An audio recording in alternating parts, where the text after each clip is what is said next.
Hi and welcome back.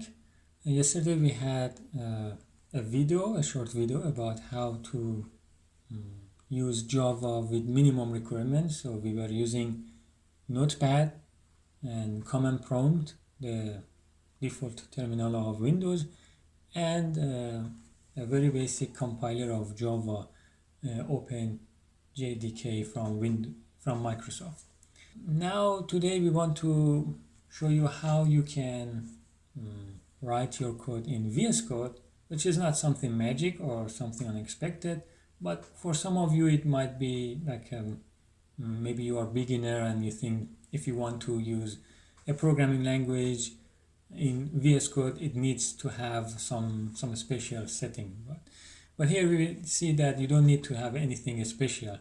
So if you have done everything in our previous video, then you're ready to go. You just need to download VS Code and have it here. But before opening VS Code, let me fix one mistake from yesterday. So let's go here. We had this video, and because I didn't have access to edit this path variable for the entire computer that I'm using right now, I went to add the address of the bin folder of my Java installation to the path variable in the local user environment, and I just defined a new variable path with not all letters capital, but there was already a variable with all letters capital. I have to say that for Windows it doesn't matter the letters are capital or not. If you have same word with different capitalization, then it will just replace the new one, the old one with the new one. And what happened is that if I press Windows key and R and the same command that we wrote that time, run dll32.exe space sysdm.cpl comma edit environment variables and press enter, you see that this path now has only the one for Java that I added yesterday, and well, I had to add the Julia one also because I was using Julia at morning, but there were plenty of addresses, directories in this variable that are now gone. I have to manually add myself. I click here, I click edit, and then I add here, I say new, and then copy paste the new directory. So yeah, sorry for that mistake. If you also lost your paths, you can add them again like this. And if you haven't done when you're going back to watch that video to install things, remember if you have something here called path, no matter lowercase or uppercase, you can edit that. You don't need to define a new path variable. Okay, that's from that, and I hope that you have seen this video before and you already installed your Java and you know what it is. And now what we can do is open VS Code. You should also have installed it. I will put a link where you can install this from their own homepage. And after that you open it. It's like this maybe. I have some other things added to my VS Code, so you might not see this one, for example, which is for SSH, whatever it is. But well, you open it and then you have to open a folder, and I'm going to open the same folder of yesterday. You can use a file, open folder, or you can just drag and drop the folder that you want here. Okay, and we don't need anything there.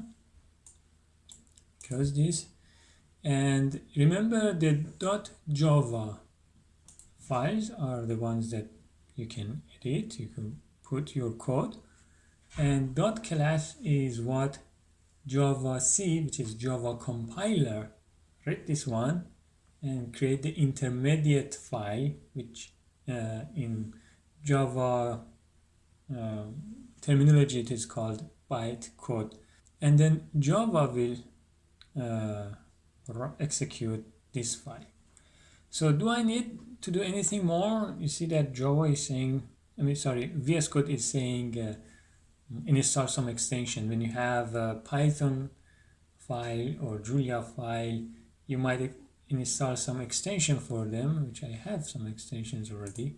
For example, like you see, I have plenty of extensions here, which help me in doing some stuff, like finding some errors automatically, or helping in the debugging, or auto suggesting when you are starting to type, then it automatically suggests the rest of the line for you.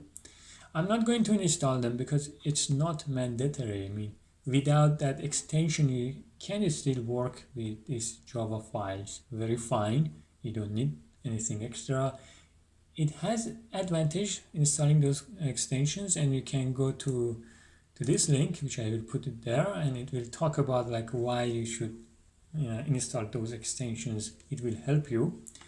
But at the same time, I don't like using these extensions much, and even if I install them, I may disable them because I don't want it become very messy as soon as I type PU and then a lot of a list of suggestions appear. It makes me a bit annoyed, and also it will help you save your time, but it might also prevent you to do some mistakes and learn from them. So maybe at the beginning for a while, don't use these extensions. Try to make mistakes and learn from them, or ask your questions from others, and then later maybe install the extension and see if you want to keep them or not. So how to run things and do things here? Well, it's very simple. I open this so you see what we have. Let's create a new Java file. Now I call it test2.java, and just to save time, I copy paste everything we had in our yesterday file. Remember this name of the class that the main method is inside it should be the same as name of your file. And then I will write something else here. This is a test for the second time. And I save it, Control S. Let's close this, and then I open a new terminal. We do the same thing that we were doing in the terminal. The advantage of using VS Code is that you have your terminal and editor in the same place. That is one of the many advantages it has. The other advantage is that it uses colors, so visually you can go through your code faster and find what is happening. And also it does some of these indentation automatically for you. For example, let's say if I had something else, I'm not going to do something smart, public void, say another method, and whatever it is, I go down. You see, as I press enter, it did one indentation for me. I didn't need to press the space key 4 times as I did yesterday in the notepad. No? And then I open eyebrows, I press enter, and it automatically create this 2 indentation and also put the other eyebrow in the next line. So there are some good things about why people are using VS Code. So save, and then here the same thing we did yesterday. First Java compiler space, and because I'm inside the same folder that this .java file is located, I don't need to start writing the address.